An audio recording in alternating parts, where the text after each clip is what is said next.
c'est l'histoire de Mariam, la fille d'un pauvre potier, connue dans tout le village pour son talent exceptionnel. Elle fabriquait de magnifiques poteries en argile. Mais un jour, tout son travail fut réduit à néant lorsqu'un jeune cavalier vêtu de blanc, ressemblant à un prince, passa devant elle et brisa toutes ses poteries avant de partir. Pour Mariam, c'était un choc terrible.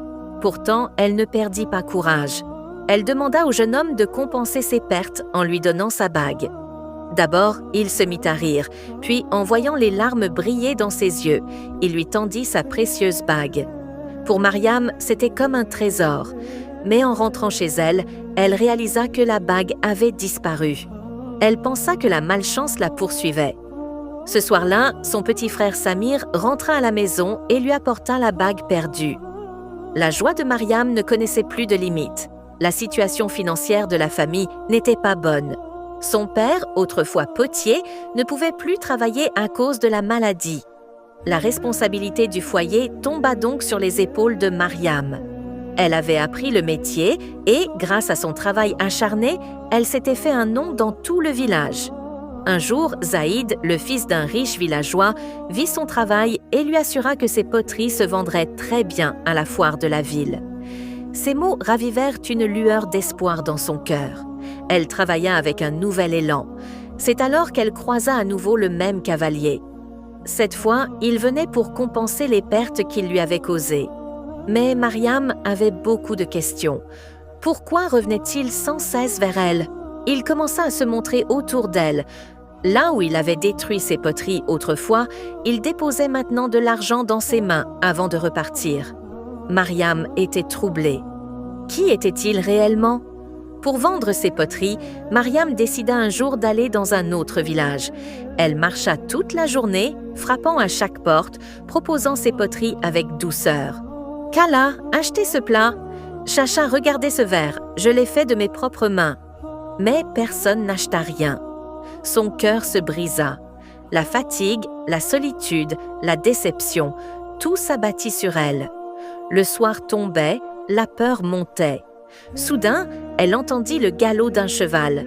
En se retournant, elle vit le même jeune homme, vêtu de blanc, avançant à toute allure. Elle eut peur. Il s'arrêta près d'elle et dit « Aujourd'hui, ton visage est rempli de tristesse. » Il lui indiqua qu'à proximité se trouvait une bourgade où les habitants achetaient beaucoup de poteries. Mariam hésita, mais n'ayant pas d'autre choix, elle le suivit. Quand ils arrivèrent, Mariam fut surprise. Des hommes en blanc, des femmes en noir, des regards étranges. Le jeune homme parla à quelques-uns, puis toutes les femmes se ruèrent sur ses poteries et les achetèrent à bon prix. Mariam était ravie. Il la raccompagna chez elle. Pour la première fois, elle ressentit quelque chose de doux envers lui. Elle garda le secret de cette vente. Les jours passèrent. Mariam continua de travailler dur. Un festival important approchait et Zaïd lui demanda beaucoup de poteries. Mais le jeune cavalier revint encore, cette fois jaloux. « Pourquoi parlais-tu avec cet homme ?» Mariam comprit qu'il parlait de Zaïd. Il lui demanda ensuite toutes ses poteries, offrant une grosse somme. Elle accepta, mais se retrouva sans poterie pour la foire. Elle promit à Zaïd d'en refaire en 3 jours. Hélas, une violente pluie emporta tout. Elle passa la nuit à pleurer. Cette nuit-là, le jeune homme réapparut.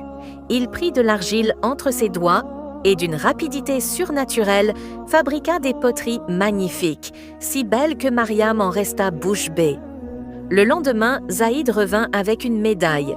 « Tes poteries ont été admirées par tout le monde. » Mariam voulut remercier le jeune cavalier, mais il avait disparu. Elle retourna dans la mystérieuse bourgade, mais se perdit. Elle trouva un vieil homme qui l'accompagna. Là, les femmes achetèrent encore ses poteries. Elle demanda où se trouvait le jeune homme. La femme répondit « Le Sardar est parti dans un autre village. » Mariam fut troublée. « Sardar ?» Puis enfin, le cavalier arriva. Ils se retrouvèrent seuls. Mariam le remercia pour les poteries qu'il avait fabriquées pour elle. Il sourit et dit « J'ai une raison qui me pousse à revenir vers toi. Tu as quelque chose qui m'appartient. » « Moi? Quoi donc? » « Ma bague. » Mariam eut peur. Elle voulut la rendre, mais il dit « Quand tu auras besoin de moi, je viendrai. » Un jour, un vieil homme l'arrêta brutalement sur le chemin et dit « Ne retourne pas dans cette bourgade. Ce n'est pas un endroit ordinaire, c'est un village de djinns. Le jeune homme que tu vois, c'est leur chef. » Avant qu'elle ne puisse répondre, le vieil homme disparut dans l'air. Mariam sentit son sang se glacer. À la maison, elle chercha la bague, mais elle avait disparu. Sa mère avoua « Je l'ai vendue au bijoutier pour rembourser une dette. » Mariam comprit alors la gravité de la situation. Ce soir-là, le djinn revint. Il portait à son doigt la même bague. « Je récupère toujours ce qui m'appartient, » dit-il en souriant. Puis il avoua.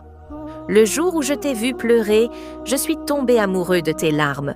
Je suis un djinn, mais je ne te ferai jamais de mal. » Mariam avait peur, mais resta silencieuse. Elle devint ensuite peintre grâce à Zaïd. Mais chaque nuit, elle s'endormait sans finir ses dessins. Et chaque matin, elle trouvait de magnifiques peintures complétées. Elle comprit enfin que c'était le djinn qui l'aidait. Une nuit, elle alla au vieil arbre où elle le trouvait toujours. Il apparut. Elle lui demanda « Qui fait mes peintures chaque nuit ?»« Moi, je peux tout faire grâce à mes pouvoirs. » Mariam pleura de gratitude. Elle lui donna un cadeau, un portrait qu'elle avait dessiné de lui. Le djinn fut ému. « Je l'accrocherai dans mon palais, » dit-il en souriant.